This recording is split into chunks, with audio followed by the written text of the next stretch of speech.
it, it's like that thing where you're in a band and like like the Angels or whatever, and you come off stage and you're all looking at each other, glaring at each other because it's been you think you've played like shit, and you all hate each other at that moment, and the audience is going nuts and they think it's the best gig they've ever seen, and you go, what?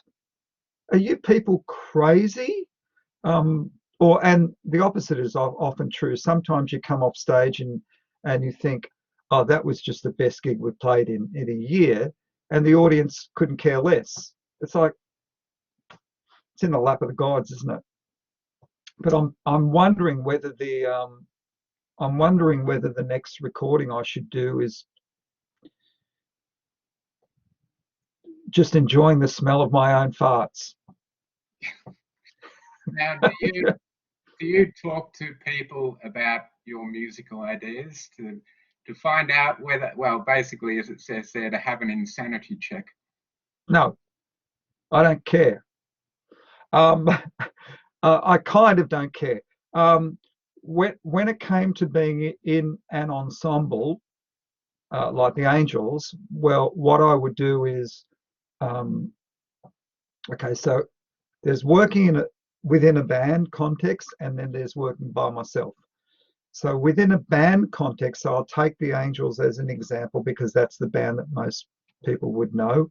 I would give the band a cassette in those days, or a DAT, of a whole bunch of ideas that I had already filtered down. So here's all the ideas that I have.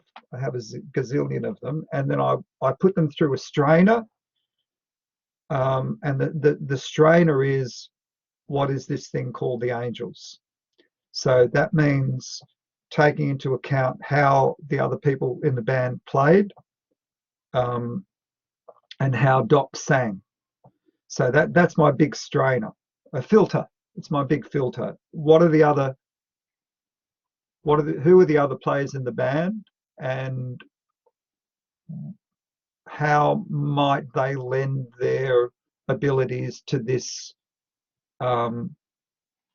bit of music that I have?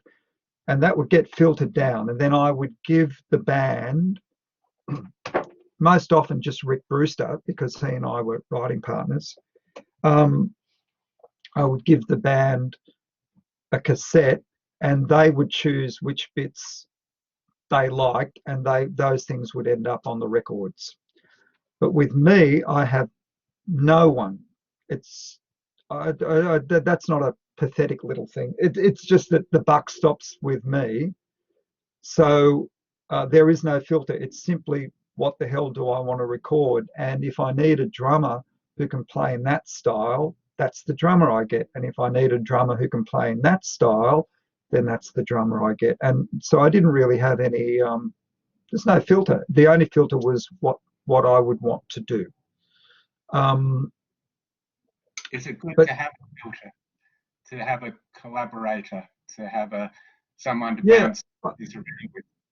I think there are benefits in both of those situations. Having collaborators is good because that friction is good. Friction is a good thing.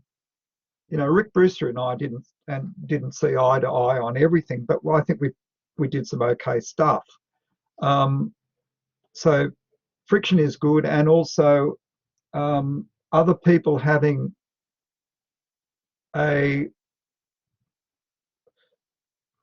other people seeing what you've done completely differently. So, here's your idea,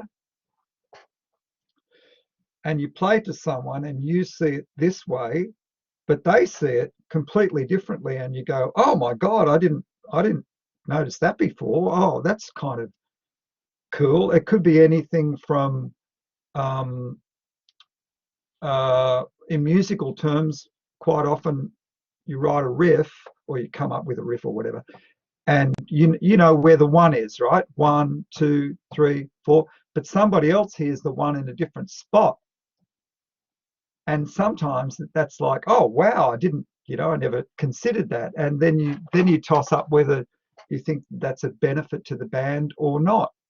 Whereas when I'm doing everything by myself, I don't have that.